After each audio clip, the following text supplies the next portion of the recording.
Olá a todos, sejam muito bem-vindos a este encontro de jornalismo do 25 de Abril. Grândola Vila Morena, terra da Hoje eu estou aqui com o meu avô José Luís, com a minha avó Zanica Maria João e com a minha avó Dadi. E vamos ver o que se passou.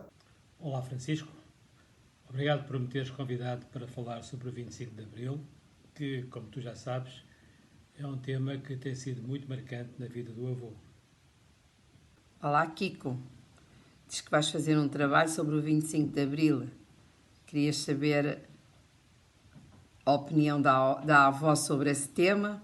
Eu vou dizer aquilo que eu penso que possa ajudar. Eu é que agradeço teres-me convidado para falar sobre este tema. Vamos agora começar a entrevista. Então, onde estava no 25 de Abril?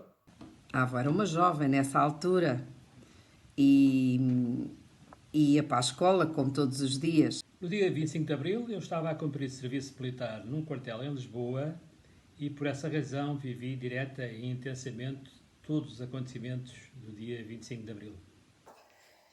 Ora, eu tinha 14 anos, tinha entrado numa empresa para trabalhar no dia 2 de Abril e 22 dias depois deu-se o 25 de Abril, por isso estava a trabalhar. Mas nesse dia o avô Vital, que tinha saído para o trabalho, voltou atrás e disse-me: não vais para a escola hoje não vais apanhar o comboio porque há uma revolução em curso e nós não sabemos como vai correr. E, portanto, nós sabíamos que havia todo um conjunto de sinais de que alguma coisa iria acontecer. Isso aconteceu efetivamente no dia 25 de Abril, quando tropas de muitas unidades do país, de muitos quartéis do país, saíram em direção a vários objetivos. Nós que estávamos em Lisboa, no quartel que era o Batalhão de Caçadores número 5, tivemos várias missões dentro da cidade. Recordo-me que uma das missões foi ocupar uma estação de rádio, que era o Rádio Clube Português, que tinha importância e que serviu como posto transmissor de muitos comunicados do movimento das Forças Armadas. E o que se lembra desse dia?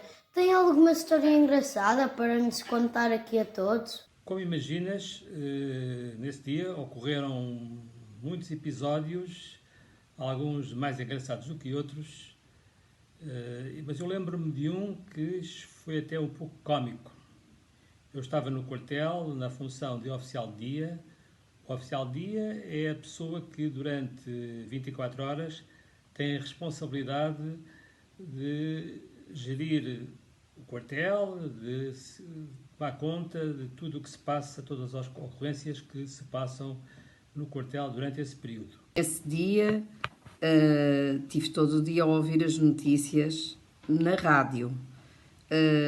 A televisão não dava informações nenhumas. E ainda não estava muito claro, ainda estava ligeiramente escuro, e o soldado que estava de guarda à porta do quartel veio-me avisar de que o quartel estava a ser cercado por muitas viaturas da PSP, da Polícia de Segurança Pública. Muitos dos meus colegas já tinham saído para outras missões no exterior do quartel e, portanto, no quartel estávamos poucas pessoas. E ficámos um bocado preocupados por saber que o quartel estaria a ser cercado pela Polícia de Segurança Pública, que, em princípio, seria uma força militar que estava alinhada com o governo da altura. Lembro-me, ainda que eu não tivesse a perceber muito bem o que é que estava a acontecer, percebi que alguma coisa estava a acontecer de mudança, mas não percebi o porquê, a não ser no dia seguinte. Então resolvi pedir a um dos soldados para ir discretamente, quase que escondido entre as ervas que haveria frente ao quartel, até perto da zona onde as viaturas estavam, para perceber melhor o que é que estava a acontecer. A avó estava muito nervosa, porque eu namorava o avô Zé, e ele estava na tropa, E nesse dia eu sabia que ele estava no meio da Revolução. Como medida de precaução, montámos também algumas metralhadoras à entrada do quartel para uma eventual defesa, caso viesse a haver algum ataque pela Polícia de Segurança Pública ao nosso quartel.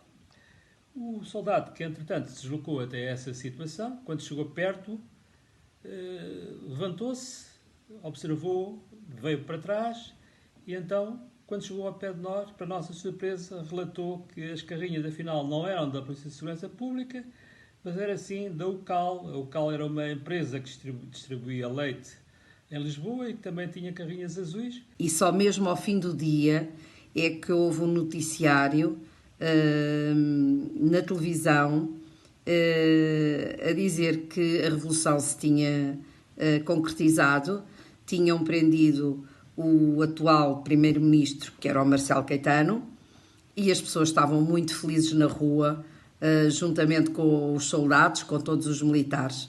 Foi uma grande alegria, naquela altura, ver a multidão na rua, muito contente. Foi muito, muito emocionante. Pronto, quando tomamos consciência do engano, enfim, acabámos por rir com a situação, embora ao princípio ela fosse um bocadinho preocupante. Quando vimos os manifestantes a entrar pelo pátio da empresa, nós pensávamos que eles iam nos assaltar. E afinal eram os manifestantes a fugirem da polícia de choque. E o que sentiu no dia 25 de Abril? Sentiu uma mudança? Sentiu uma revolução? Olha, Francisco, falar sobre o que senti no dia 25 de Abril não é fácil, porque são sentimentos que só quem viveu antes desse dia, só quem conheceu a vida como ela era no período anterior ao 25 de Abril, tem a noção exata do sentimento de alegria, do sentimento de liberdade, do sentimento de esperança que o 25 de Abril trouxe. O significado foi liberdade. Senti que aquilo era sinais de mudança. Recordo-me que na altura o movimento das Forças Armadas lançou um conjunto de objetivos que ficou conhecido pelos 3Ds, que era efetivamente democratizar, descolonizar e desenvolver. E foi muito emocionante e muito bonito, muito comovente ver as pessoas. Já nessa altura tinham libertado alguns presos políticos e foi muito comovente ver. Foi muito bonito. Grande parte desses objetivos vieram a acontecer e, como tu sabes, e portanto eu diria que as esperanças que resultaram do 25 de Abril se vieram a concretizar, apesar de haver muita coisa que hoje podia estar melhor. Ainda que eu, como era novinho, não percebia nada de política, não conseguia atingir, nesse mesmo dia, não conseguia atingir a mudança, a não ser depois. As pessoas andavam mais alegres, mais felizes, e isso manifestou-se muito no 1º de maio, que vivemos logo 8 dias depois. Toda a gente veio para a rua a manifestar o seu contentamento. Eu estive presente nessa manifestação, foram largos milhares de pessoas a percorrerem Lisboa, a gritar palavras de ordem. Obrigado, Francisco, por me teres colocado estas questões. Foi um prazer muito grande falar sobre o meu 25 de Abril. Um abraço. Eu que agradeço, Kiko, por este convite, poder falar sobre este tema que foi tão importante na nossa liberdade. Viva o 25 de Abril sempre. Agradeço a todos o vosso testemunho. Fiquem bem e viva a liberdade e o